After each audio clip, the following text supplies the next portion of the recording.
Welcome to Spiritual Ambition, where we tune in to awaken our divine nature and explore the provocative inner force compelling us toward our fullest potential. If you've achieved external success but feel a deeper calling, if you're tired of dimming your light to fit in, and you know there's a more powerful way to live and lead and love, you're in the right place. Host Donna Bond is a best-selling author, modern-day high priestess, and catalyst for personal transformation.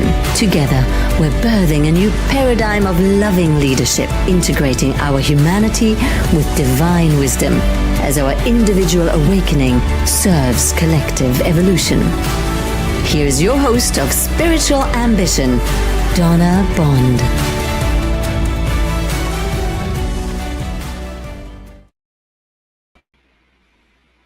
Hello, everyone. Welcome back. Welcome back. It's so wonderful to have you here.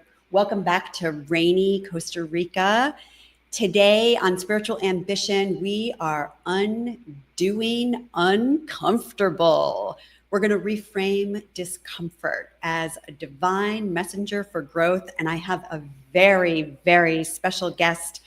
Jolene Dixon is joining us from Nashville, Tennessee. And I cannot wait to share with all of you about Jolene. And she's an expert on moving herself through discomfort and making uncomfortable accessible for her dreams. So, today we're going to talk about how discomfort is really an inner indicator of that spiritual compass, sort of. When our ego puts up a fight, we know behind all great resistance, transformation is awaiting us. These are our invitations to the limitations that we have in our consciousness, that our spiritual nature is wanting to break through and dissolve around us so we can step into being a fuller, freer, more expanded expression of who we have come here to be in this life. When we stop evolving, part of us actually dies. And I can't wait for you to hear Jolene's story about where she was headed before she decided to push through so much discomfort that she has had. That has led her into a really beautiful space of creation on many, many levels. Jolene is a musical artist and will be joining us today from Nashville. So I think the most important thing that I can say about breaking through discomfort before we're going to welcome Jolene and we're going to call in the light here is this is how we're bringing forward our service to others in the world. And we don't often think about the thing that we're here to do in life is really to be of greater service to humanity. Like, what is my contribution? What are my special gifts that are designed to be shared with humanity? They are hidden behind our discomfort. I promise you. And I could talk on and on about myself as far as this subject goes, but I'm not going to, because Jolene's story is so incredible that I can't wait for you to hear it. So I hope that you'll stick around with us today, because we're going to recognize that the comfort cage that we usually trap ourselves in is really an invisible architecture of inherited patterns and conditioning that is designed to be taken apart. So I don't want to call in the light without Jolene. So we're going to welcome her in right now, and then we're going to do a little tune in. So coming in from Nashville, Tennessee, I want to welcome Jolene Dixon. Hello. Hello, I want to hug you. I know. Mwah. How are you? I'm so good. Thank you so much for being here. I love that you are with us today, Jolene. Yes. What we do on this show, the very first thing is I ask everybody to close their eyes. Yeah, so let's do it. Let's just take a nice deep breath in and just letting that go. All of the energy that is pumping through me right now, I just want to ground it. As a matter of fact, let's just do a grounding exercise right now. Everyone just imagine that you have a beautiful cord coming out of your root chakra that's going down through the chair, through your building, down into the earth, all the way into the belly of our great mother. And you're visualizing that grounding cord wrapping itself around a huge crystal that's in the center of the earth. And that's just providing you with the stability and the support that you need to be anchored in your sovereignty, in your loving heart, in your compassion, so that no matter what is happening with the tornado around you, you are centered and peaceful and present. Just taking a nice deep inhalation, everyone. And just letting that go. Infinite universe, we call ourselves forward into your loving.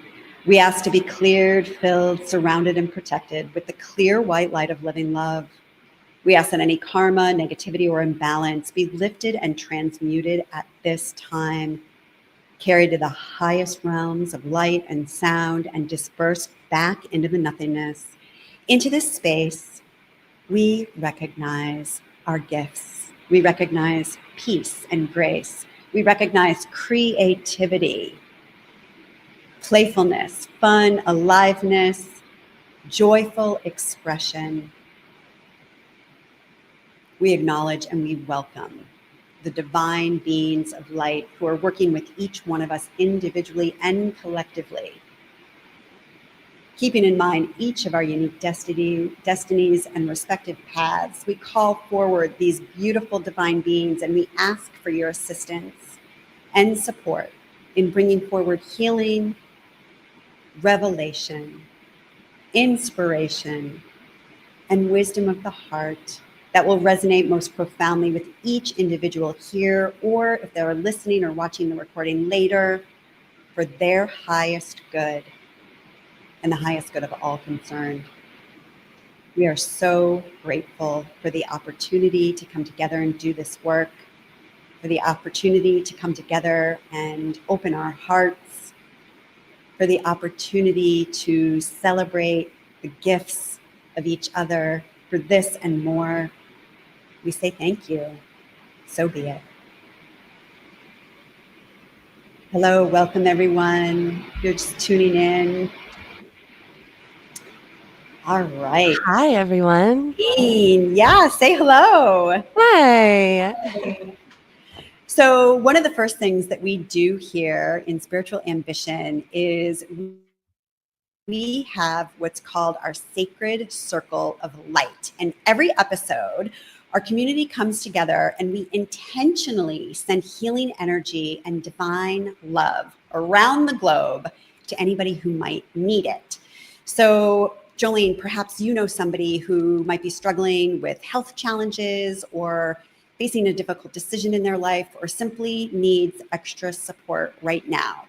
We, this community, we believe in the power of our loving collective intention to uplift and strengthen those that we care about. And when we send them our intention for upliftment and love and healing and good juju, they receive it on some level. So I have a few names that have been submitted for people who would like to receive this sacred light. But if there's anybody that you would like to just speak their first name into our space, and we will include them as recipients of this beautiful divine sacred light today. Sure, Rachel. Yeah.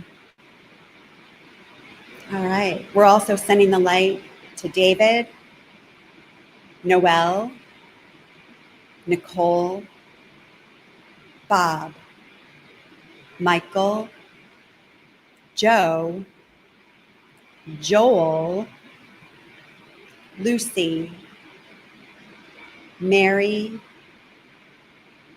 Eleanor,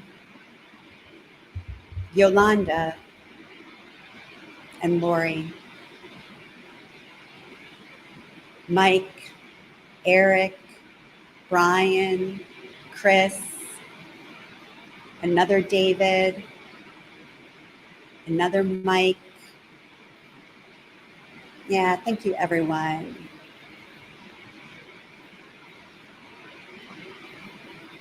Well, Jolene, I guess I should say a little bit about your bio, right? Jolene Sure. is about authentically Nashville as you can get. She was named after the song Jolene, and she comes from a rich musical background growing up in Franklin, Tennessee. Her dad, a celebrated sound engineer and songwriter, Donovan Cowart. Is that how you say it? Yeah, that's it. Donovan Cowart worked back in the day with Dolly Parton. Woo! I hope my friend True. Kylie is watching this show today because she's a big Dolly Parton fan. That's great. Yeah. I was going to be Wendy, but Really? yeah. It was So gonna is there be like a Wendy. whole story there? Well, I was going to be Wendy, and then my dad started working with a bunch of country musicians, and heard the song Jolene, and it just changed his trajectory. He was like, "Yeah, no, this is 100% what I want to do with my life," and then it went from Wendy to Jolene, and I'm glad for it. Well, I know you grew up, you call yourself a studio mouse from the time that you were born, and you soaked in all of the amazing influences of Johnny and Emmylou and Willie. And, you know, I'm like so not musical. I'm super lame when it comes to music. Like, I don't know names and musicians, and it just wasn't my thing. My husband, like, he can like do all the name dropping, but I'm not good at it. Well, that's okay. Different worlds. Well, Jolene, I want to welcome you because today we are undoing uncomfortable. Yeah. And, you know, before we get into your story a little bit, as I think about undoing uncomfortable, one of the things that I find most frequently with so many of my clients and so many of the women that I work with is nobody likes uncomfortable, right? Nobody likes signing up for discomfort. Nobody's like running down the line saying, "Oh yeah, give me some more discomfort. Like, can I have more uncomfortableness? Like, I want it to be as uncomfortable as possible." Nobody's saying that. However, I know for a fact that so many, especially we women, can do uncomfortable because we're women. Mm-hmm. That For is that true. mere fact alone, we can do uncomfortable. And so I just, the only message that I want to send about this today is for everybody to stop buying into the lie that we can't do uncomfortable, because we can. And as we undo uncomfort able, we are able to be uncomfortable. And being uncomfortable is the resistance that we need to move ourselves through if we're going to do anything new, if we're going to reach our dreams, if we're going to take a risk, if we're going to color outside the lines, if we're going to cross over the border of what it is that is familiar to us. Right. It's going to require us to be a little uncomfortable. Definitely. So just a quick storytelling, right? You sat in my office in California so many years ago. I don't even know how many years ago it was. It was 2016 that I left the Ritz-Carlton. Yeah. Yeah. And it was 2014 that I left the Ritz-Carlton. Right. Our So, original connection. Right. So yeah, it was later that year that I reached out to you. And you sat in my office, I remember very specifically, and you gave me 101,000 reasons why you loved music. Music was in your blood. It was in your bones. It was in your heart. It was in your space. Like you grew up in an environment of music, but you couldn't have a life in music. You couldn't do music. Wild. Yeah. Yeah. Yeah. You remember that? I do vividly. Yeah. And, you had a different life then. You had a different life when you worked for the Ritz-Carlton. We all had a different life when we worked for the Ritz-Carlton. Right. Maybe some of those Ritz-Carlton people are tuning in there today. All right. That would be fun, right? I see some familiar faces or names. Yeah, I do too. Suri Sawyer, Jennifer Rose. Hello in the house. Welcome, everyone. Hi. So, Jolene. Yes. We inherit patterns right. from our upbringing and from our family. And they form what's called this comfort cage, which is this invisible architecture that we all have, right? Like we can't get away from having it. Right. What inherited patterns did you take on that formed your comfort cage despite your rich musical heritage, or maybe because of your rich musical heritage, that at the time had you believing that a life in music wasn't possible for you? Right. Man. It's so interesting because it is both. It is because of and in spite of. Both of my parents are songwriters, and I don't think that either one of them made it to a pinnacle of a career that they are like, it's not that they're not proud of, but they both, I think, wish that there had been more success. And growing up with that as the reason for your parents' unhappiness was a real good reason for me not to want to do it. And I really truly believed that that if I did music, I would be unhappy and financially destitute and living on food stamps and mad at the world and being jealous of everyone else around me that was getting to do what I wasn't good enough to do. And I also, what I just think is so funny is that was 2016 that I started with you. And gosh, so how old was I? 20, I can't even do math. I don't know. I was, mid 30s or early 30s maybe. Anyway, and like my biggest thing was that I was too old. Like I remember that being like one of the things that I told you right out the gate was well, no, I can't do it now. Like now my time has passed, and I think a lot of that has changed because I think the industry has changed a little bit in that realm, a little bit more progressive, but a lot of that is realizing that there's no time limit on any of this, and that you can redo as many times as you need to, as many times as you want to, as many times as you're called to keep moving on. So I think watching my parents, in the music business sort of kept me out of it for a very, very long time. So I had to unlearn that music meant sadness.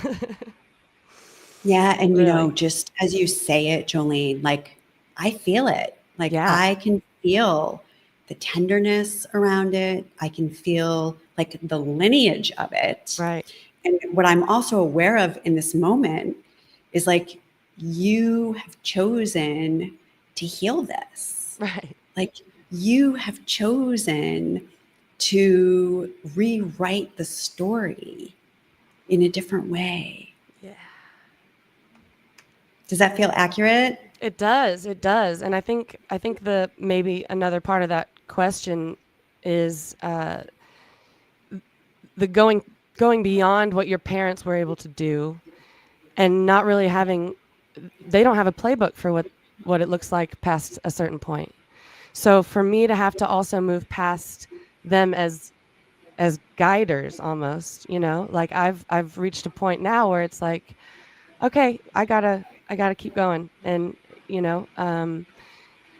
and for me right now, that actually means leaving Tennessee and leaving them geographically to get a little bit of distance from that.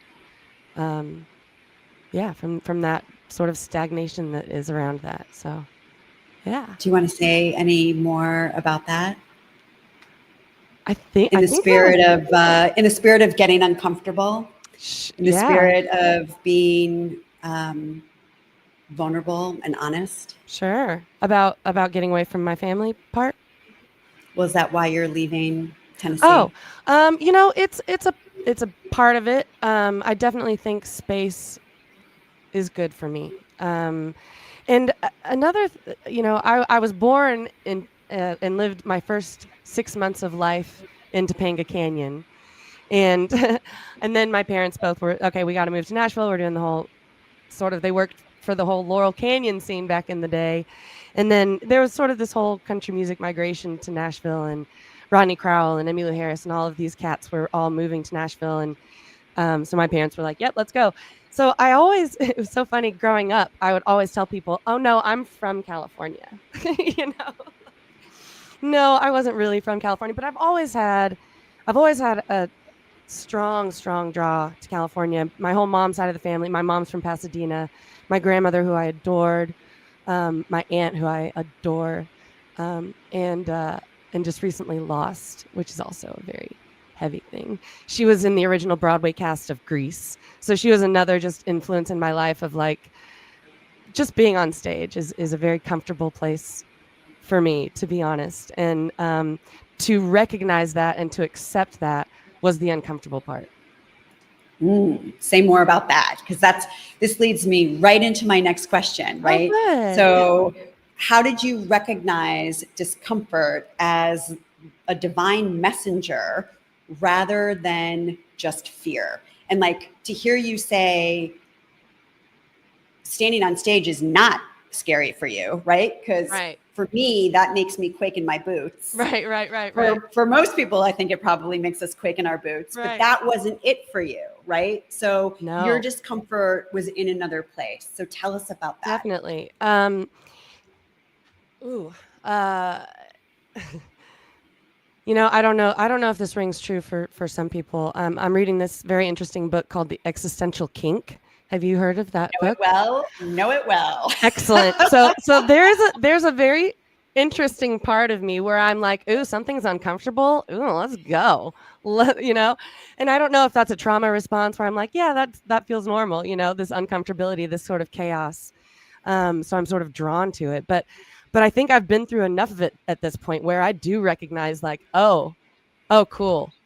All right, we're about to get into like a real big shift, aren't we? Like, all right, like, this move back to California has been incredibly emotionally shaking, and I'm leaving my family. All of my siblings are all having kids, and that is like heartbreaking. You're an auntie now. I'm an auntie, Yeah. So that's really hard to leave. But at the same time, I look at my aunt, who is such a great influence on me, and she just lived her best life. And that's how I was able to witness that. So I have to keep doing that for my nieces and nephews instead of staying here and feeling like, nope, I've reached my limits. I got to go. Anyway, I'm sorry. I got lost somewhere in there. Where was I, Donna, do you think? So we were talking about discomfort as right, the divine messenger. And like, when did you recognize Right. that? And as you're tuning in to like where the discomfort is for you. Right. Truly, honestly, the most vulnerable answer that I can give you is that I was so terrified that if I had success in the music business, that my parents would be sad. I feel that. Whew. That they'd be really Yeah. let's just be with that for a minute, right? Like, let's just be with that for a minute.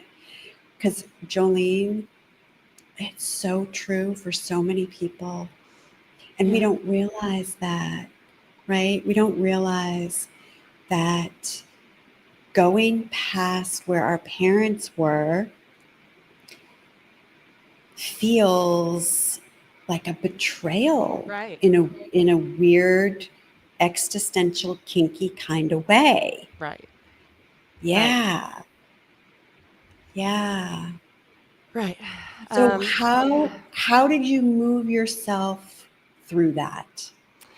Well, to be honest, I still sort of am. And I think the thing that I had to really reconcile was oh gosh. It's okay. Those tears are welcome here. You know why? Because this is a safe space, and that's why I wanted you to be here to call in the light.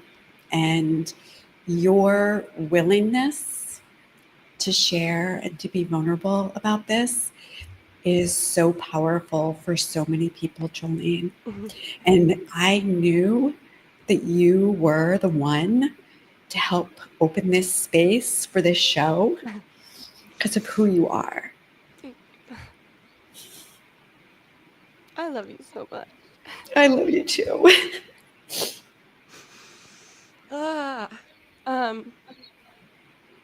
There's another great book called Let Them. Yes. And I think that was the thing that I had to really reconcile, was that I had to let the people that were going to be bummed by my success be bummed, or let the people that weren't going to have my ultimate good at heart, let them go. Like, not be worried about if I'm doing the absolute best thing that I can do for me and for my soul, and the only way that I can seem to make sense of this world is through music. And like, it's just gotten to a point where I can't not do it anymore. Yes. Yeah. And can I challenge you with something? Sure. Come on. Is there really anyone who is bummed by your success? Truly. I mean, I think maybe. All right. If that's real for you, I totally accept it. I totally get it. Could it be, though, that they're working through their own stuff? Yeah, could be. And that maybe you're the mirror for what they want. Right. Yeah, which is hard, right? When we get into envy or jealousy or, and when we're in that, I had a stint of that was really intense for me. And what's happening when we're in that is we're overlooking our own gifts. We're overlooking our unique expression, right? And we're like sort of saying, that person's got it all. That person's all that. Yeah. Yeah. I'm so grateful for all y'all's comments. I'm reading them as they're coming through, and just want to say thank you to everyone. Yeah. Another part of that sort of jealousy and competition thing is it's a very Nashville thing. It's not necessarily even, I mean, it is for me, some specific people, but it's just a very, very sort of Nashville way of going about art. And what I've sort of realized over the past 5 years is that Nashville ain't the only place where you can make music, Ooh. And I really needed to come home to learn that and figure that out. Ooh. And to actually figure out that that I needed to move past where my parents had made it in the music business, you know. Yeah. And I needed to be here to do that. I think I needed to really Yeah. get those mirrors like right up real close. I mean, I live literally right next door to one of my sisters. So I can't get much closer to my family than I am right now. So What sort of healing has happened inside of you as you've been willing to go back to your roots, go back home, go back into what felt like the most terrifying paralysis, right? To possibly surpass and to actually surpass where your parents were with their music career, to drop yourself into the middle of all the family dynamics, right? Of all the family dynamics. What sort of healing has happened for you as a result of that? Just so much beyond measure. It has been intense. It's been an intense 5 years. And really recognizing the effects of mental health and ignoring it and sort of seeing that keep play out is really heartbreaking. And it was a real big lesson in not being able to rescue the people that I want to rescue. And that people have to take care of themselves, and I can't force healing on anyone, and that everyone's going to have to heal themselves. And I can, the best, like I said, the best that I can do for my family is to keep healing myself. And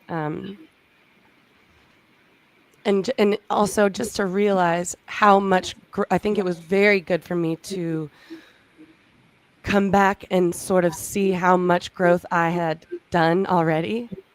Yes. It was a really, really good reminder of like, wow, look how far you've come. Yeah. I acknowledge you, Jolene. I acknowledge you. As I experience you, you are so solid. You're so grounded. You're so anchored in who you are, right? Like in the truth of you. And you're just gently and quietly emanating this beautiful presence that you are. Yeah.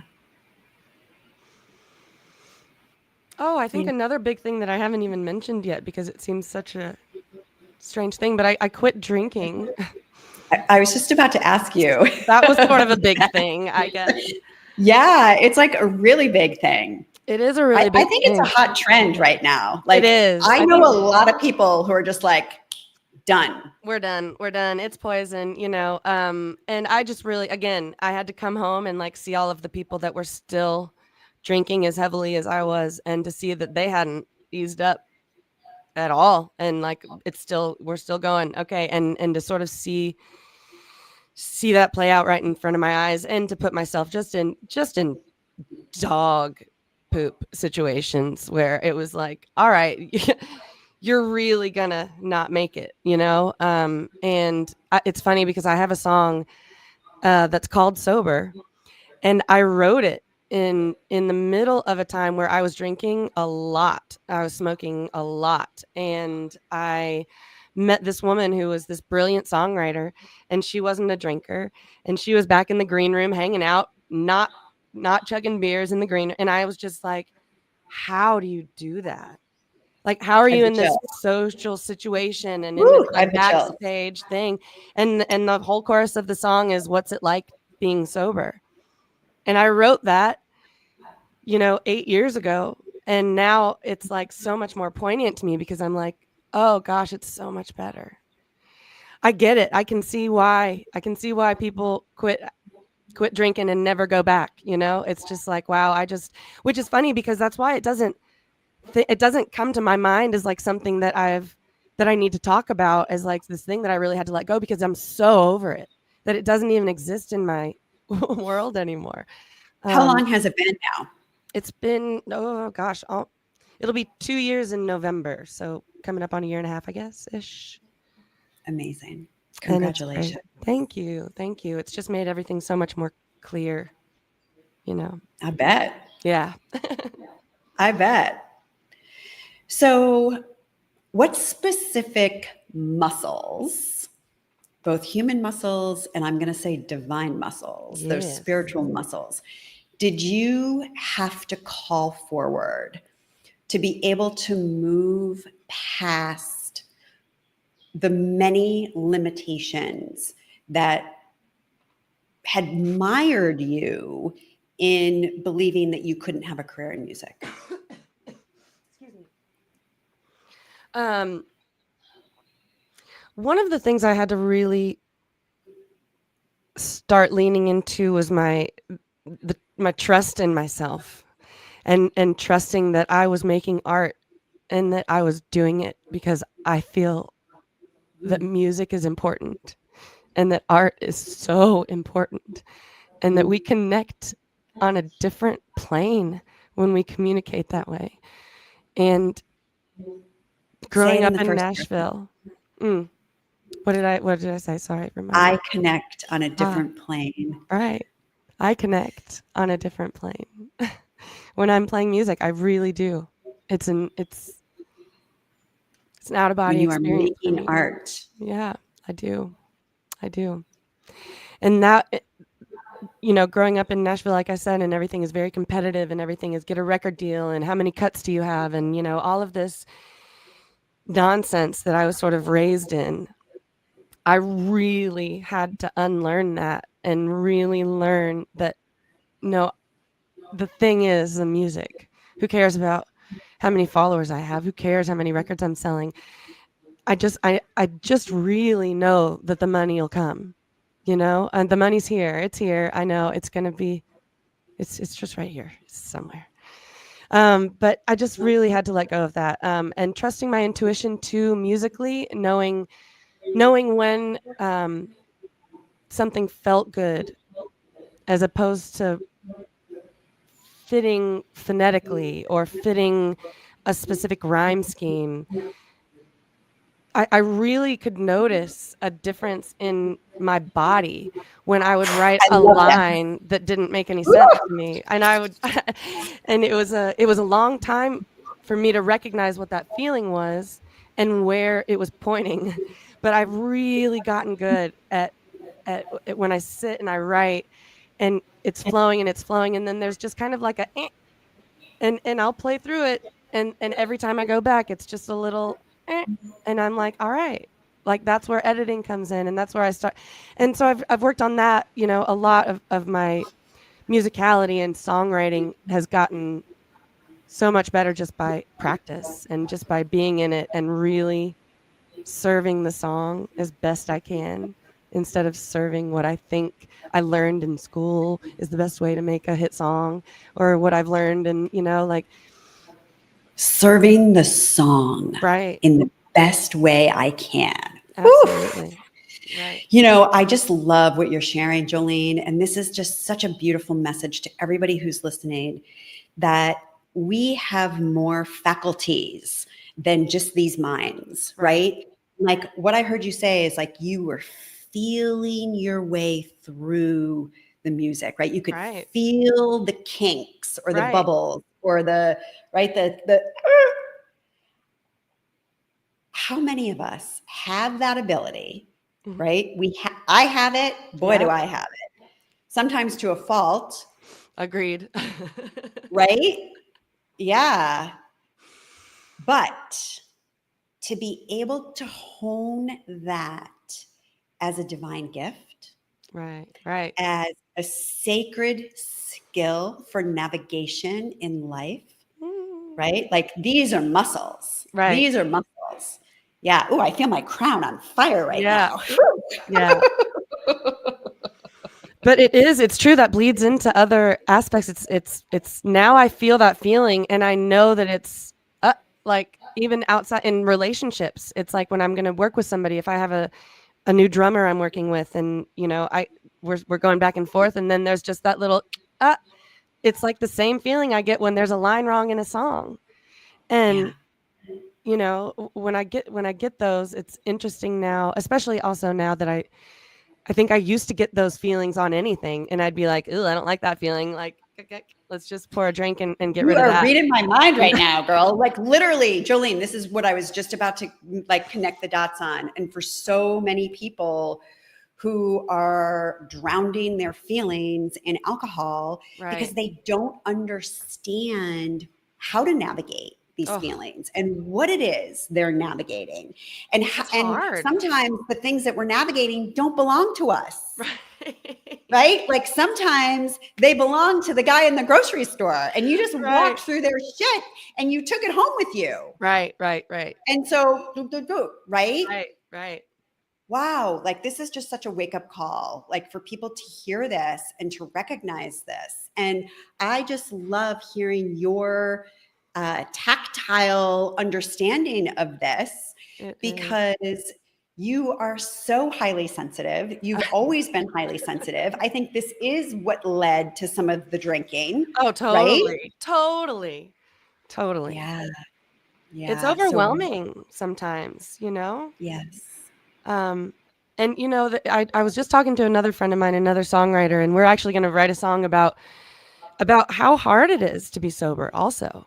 And just how hard it is, especially as musicians, where you go into green rooms and they're literally handing you bottles of alcohol.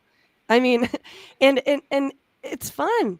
It's super fun to sit in the green room, you know, and hang out with a bunch of musicians, and I'll tie a little buzz on before you hit the stage. I mean, my God, but it's not productive. And it's like, I would have these nights and have these really rad jam sessions and then not remember a single person's name, you know? And it was like, that was a waste. That was an absolute waste, you know? I'm hearing a hashtag for you, sober jam. Hashtag sober jam. Right.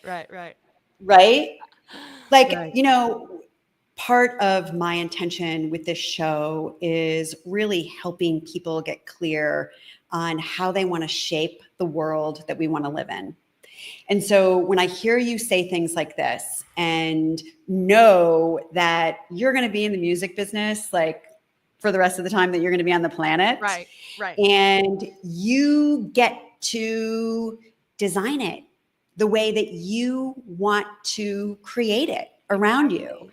And so I am just super inspired to hear this and learn about this from you because it makes so much sense. And my sense is like that it's super resonant to a lot of people who are listening. Oh, I hope so. It's been, and you know, the thing I think too was that when I was in the green rooms and I was partying and having these nights, it felt like there's no way I'll be able to do this without alcohol. I mean, that's really where I thought like I can't not drink and go to shows. That's insane. And the thing is, it's so much easier. It really truly is. And if anyone is feeling like that same thing, it not only is it easier, but it gets easier and easier. And one thing I was thinking about today, I don't know why this feels like something I need to share, but just this one thought that I kept popping up was one of my biggest fears was that people were just going to question me about it, you know, and ask me like, oh, what's your what happened, you know, like, or offer me a drink. And the thing is, not many people are offering you drinks. Like the worst case scenarios that you're thinking are happening, they just don't happen that often. And the ones that do kind of lean into you and are kind of like, wow, what really, really happened? Like, that's because they're struggling themselves. And they really in my experience, the ones that have really drilled me about it have been really on the edge of knowing that it's time for them to let go of it too. And I'll be honest, I'm not a 12-stepper. That was not the vibe for me. I grew up, you know, in organized religion. And so that scared the absolute shit out of me. I was like, I'm not doing that at all. Have you read Soulbriety? No. Oh gosh, you know, I don't know who the author is. If anybody knows, Soulbriety, based on a true story, really compelling, really interesting. The big moral of the story is, this gal found soul. Right. She found her essence Right. and kept coming back to that. And she had like a really big celebrity lifestyle and was sort of running and gunning with the rich and famous. And yeah, fascinating book. Yeah. Yeah. Check that out. Forgive me for not knowing the author. And author, whoever you are, Soulbriety, forgive me for not being able to quote your name right now. I can't remember the name of the one that I love. It was called The Unexpected Joy of Being Sober, was the one that I read right as I was as I was letting go of alcohol. But yeah, it definitely worked for me. One more question for you, and then we're going to transition into the celebration of love's alchemy. But, for anyone out there, Jolene, who has a dream in their heart, who, for me, sharing, talking, speaking, writing about spirituality, it wasn't something that I thought I'd like to do. It was something that I had to do. Right. Like, I have to sing this song, and, great metaphor today. I have to sing this song. And like, if you want to sing it with me, great. If you don't, that's fine. Like, I'm going to sing it by myself because I have to sing it. So for those people out there that have that, right? Because you had that. I did. Yeah. And what guidance can you share about undoing what's uncomfortable in service to our dream? I think the biggest thing that helped me was realizing that it wouldn't be as big of a part of my heart as it was if it wasn't meant for me. If I wasn't meant to be pursuing music, I wouldn't have this capacity for music in my heart that I do. And I feel like that's the same with you in spirituality, right? Like it was there, and you couldn't, if it's there for a reason. It's there for a really, really good reason. And ignoring it is just going to cause contempt and resentment and anger and jealousy. And misalignment and imbalance and dis-ease and all the things. I mean, and physically, like I don't know if you remember how unhealthy I was, Donna, like at the Ritz-Carlton when I was deep and just like, I've let go of any hope of any sort of dream whatsoever, and I'm going to lean into the corporate ladder sort of thing. I mean, I was Me physically unhealthy, Me too. Right. So we can go back and look at pictures of both of us, and it's pretty evident. It's wild. It's wild. So I just think that if it's there, keep listening to it. And then no, it is scary. It's terrifying. But that's just because it's powerful.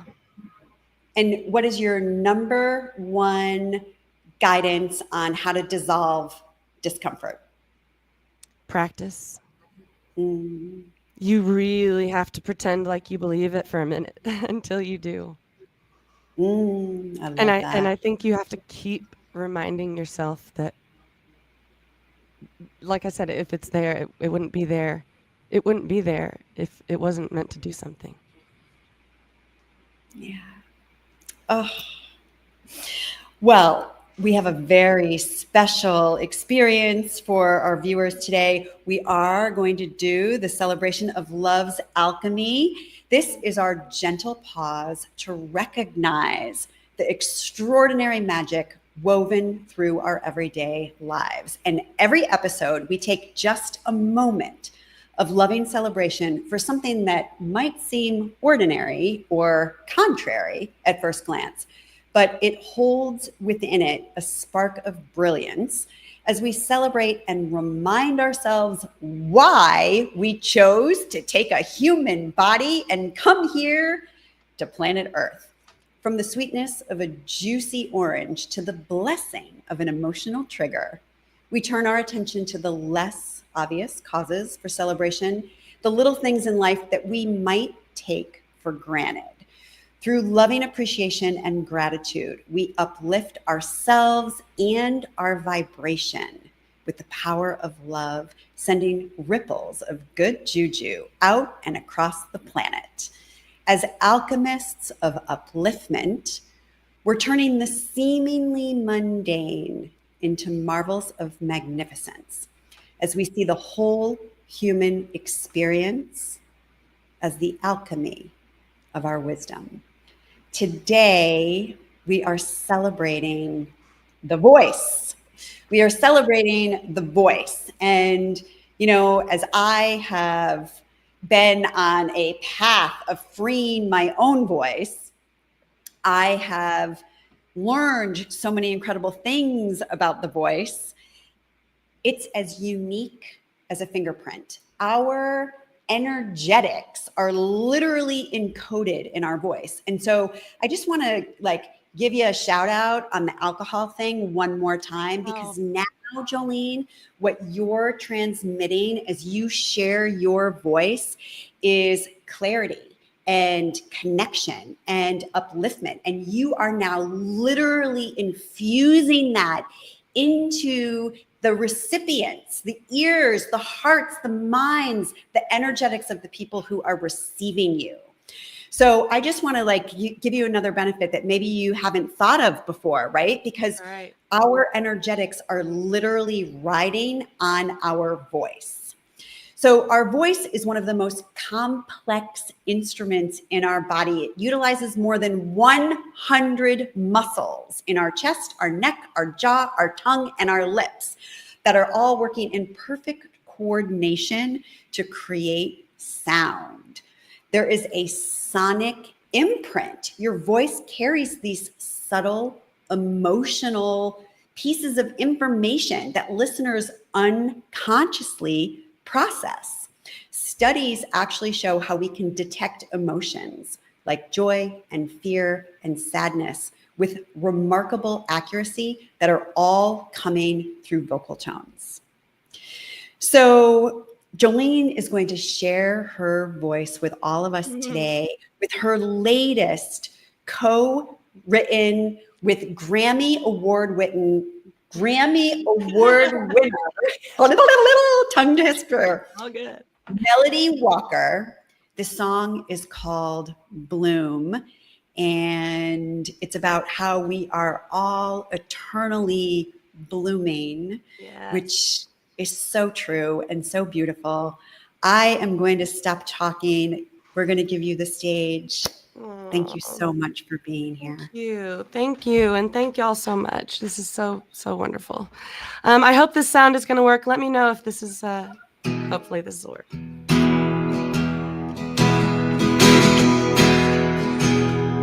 Well, I knew heaven when I was 5. In this pleasure, so free and so alive. I was living when the hammer fell. This new feeling, I should be ashamed to be myself. Is that the day that I became so uncomfortable in my skin? They told me that my soul was untouchable without him. Is it a sin to get to heaven too soon? Does a flower need permission just to bloom?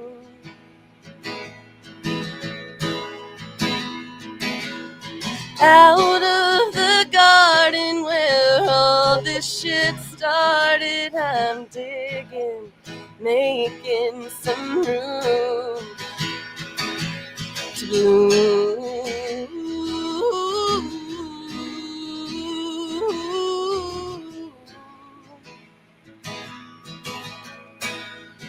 Room to bloom.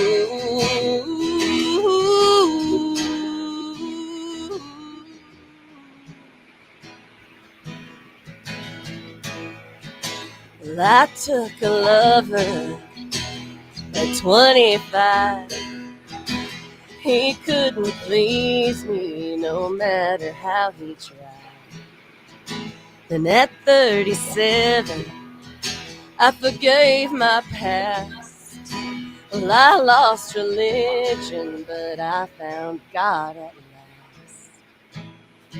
'Cause they plucked all my petals, then sold them right back to me.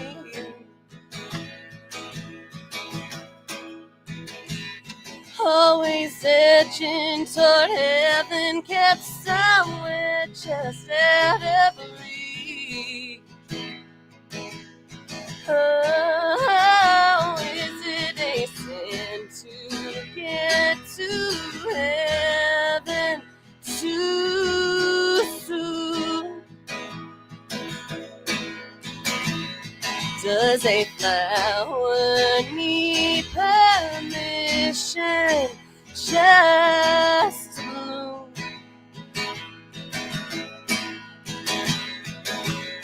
Out of the garden where all this shit started, I'm digging, making some room.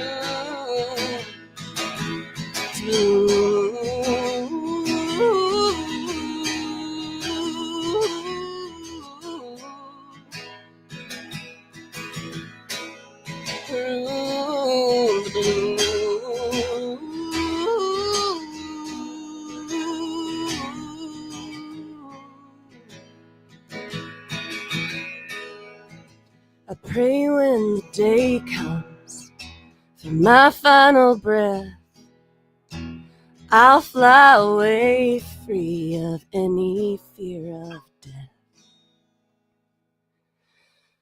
Well, I don't know where we go or what any of all this means. If anything, dust to dust, womb to tomb. Someday soon, maybe I'll be a maple tree.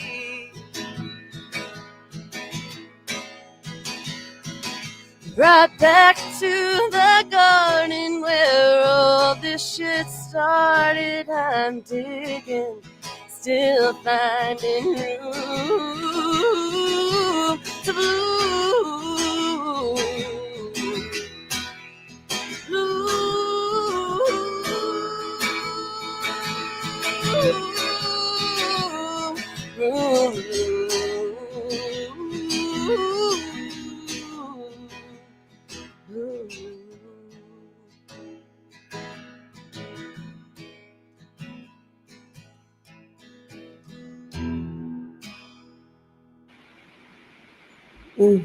Oh my God, thank you so much.